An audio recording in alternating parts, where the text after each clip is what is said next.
reino dos céus é semelhante a um grão de mostarda que um homem tomou e jogou no seu campo. Ela, que é a menor de todas as sementes, quando alcança o solo, acaba se germinando, transformando-se numa hortaliça e mais tarde numa árvore, e de tão frondosa as aves vêm formar ninhos sobre os seus galhos. Jesus assim falou para os seus discípulos como a parábola do grão de mostarda. E nós acreditamos que esta é uma analogia perfeita para falar sobre a fé e sobre como a mensagem divina, o Evangelho, frutifica no interior dos nossos corações. Há um ano atrás, eu gravava um vídeo para o canal Lições de Amor intitulado Testemunho Cristão. Naquela oportunidade, comemorava um ano de conversão aos ensinamentos do Cristo, em que verdadeiramente eu houvera me decidido por seguir os ensinamentos de Jesus com todas as imperfeições, oscilações, bem naturais, de um estado de espírito imperfeito. E hoje, 9 de outubro de 2018, eu peço licença aos amigos que costumam acompanhar os nossos estudos semanais para gravar um vídeo também especial e diferente da tônica deste canal. Mais uma vez comemorar mais um ano de testemunho cristão. Em geral, nós nos sentimos desmotivados porque a mensagem do Evangelho de Jesus é uma mensagem desafiadora, que nos tira da zona de conforto e que nos faz devassar o mundo íntimo que está muito aquém ainda da perfeição moral exigida. E quando nós comparamos os nossos testemunhos com os testemunhos dos cristãos primitivos, vemos o quanto nós batemos cabeça com coisas extremamente simples. Mas isso não é motivo para que nós nos sintamos desmotivados. Pelo contrário, a prática leva à perfeição. É importante persistir, porque à medida que nós vamos trabalhando, somos capazes de aperfeiçoar e nos aprimorar intimamente. E não há nada, eu disse nada, que a vontade do Espírito não seja capaz de lograr. A diferença é o tempo. O tempo que nós levaremos para chegar a um progresso significativo depende de cada um. Depende da força de vontade de cada um, do grau de aproveitamento das experiências com que somos defrontados. Muitas vezes nós precisaremos repetir as lições. Vamos errar 1, 2, 3, 10 vezes na mesma coisa. Porque o reino dos céus não é imposto pela violência. Ele aguarda. É um reino feito pela misericórdia divina. De justiça, é verdade, mas de amor e caridade também. Por isso Deus tem toda a paciência por esperar nós ascendermos até a espiritualidade superior, que permanece expectante, derramando bênçãos sobre nós, a fim de nos encorajar em relação às lutas. Cada um de nós temos as nossas. Ninguém na Terra, que é um planeta de provas e expiações, vive a aventura mais ditosa e perfeita, por mais que busque aparentar isso. Todos nós carregamos os nossos espinhos na carne, muitas vezes invisíveis, inclusive aos nossos familiares, que dormem e acordam conosco. Só nós sabemos, nós e Deus. Portanto, decidir-se por seguir os ensinos do Cristo não significa tornar-se perfeito da noite para o dia. A ninguém é dado saltos. A natureza, ela não faz saltos, não dá saltos. Então nós também não. Fazer um pouco a cada dia é o importante.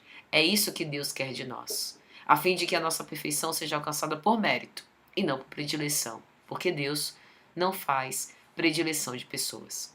Para cada um de nós, há um momento do despertar. E em geral esse momento vem após um momento anterior, melancólico, angustioso, deprimido, aflitivo. Porque crescer dói, gera angústia, insatisfação, desconforto emocional. Mas depois que nós passamos por esse momento reflexivo e o aproveitamos para rever e analisar as nossas más inclinações, aquilo em que temos errado, nós conseguimos avançar qualitativamente e progredir, nos decidindo de uma forma mais resoluta e assertiva por seguir o caminho do bem. Muitos de nós já temos o conhecimento, seja através da doutrina espírita ou de outras doutrinas ou crenças religiosas ou não. Nós temos acesso a uma moral, independente de qual seja a fonte, que nos faz refletir sobre fazer o bem aos outros, sobre respeitar os direitos do outro, assim como os meus também quero que sejam respeitados, sobre deixar com o outro a minha melhor parte. A grande questão é que nem sempre nós estamos verdadeiramente resolutos por seguir por esse caminho. E todas as vezes que nós nos afastamos da lei divina, padecemos os sofrimentos inerentes à própria imperfeição. Por isso a evangelização ela é tão importante.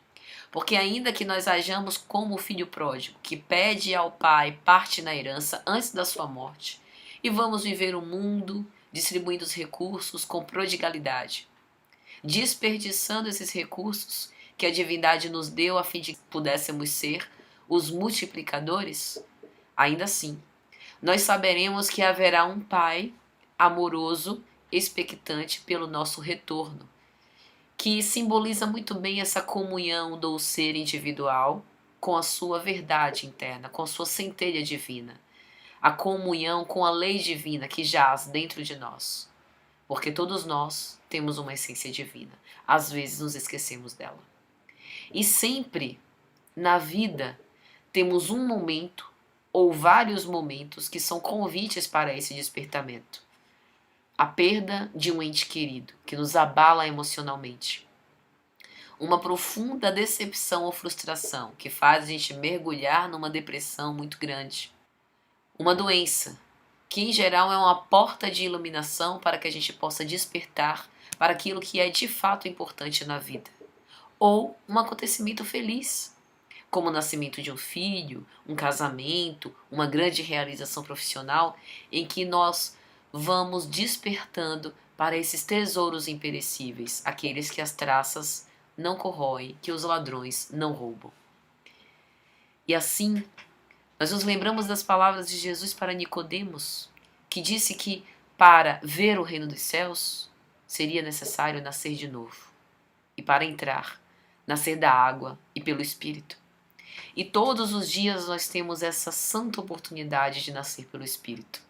Remodelar as nossas ações, revisitar os nossos pensamentos e rearquitetá-los com o objetivo de afinarmos a nossa conduta cada vez mais próxima, cada vez mais sintonizada com o ideal de Deus e de Jesus ao nosso respeito. Como disse no começo, nós titubearemos, oscilaremos, tergiversaremos. E muitas vezes nós nos perguntaremos, duvidando, se realmente vale a pena tanta perseverança assim no ideal. Nós duvidaremos até de nós, porque um sentimento de culpa arraigado ainda nos persegue, nos achando incapazes de seguir esse ideal divino. Mas em todos os casos, meus amigos, vale a pena persistir, que a perseverança, servindo e trabalhando, sem esperar recompensa, difundindo a mensagem cristã, ainda que eu seja uma mensageira muito imperfeita e muito aquém daquilo do que é esperado, para mim, me causa um bem enorme. Trabalhando no bem, nós já conseguimos desfrutar da legítima felicidade, aquilo que serão as primícias das bem-aventuranças que Jesus anunciou no Sermão da Montanha. O tempo do despertar é individual. E esse vídeo é apenas uma forma de agradecer, lembrando que esse dia, na minha vida, teve uma importância muito grande. Oxalá que venham mais anos de testemunho.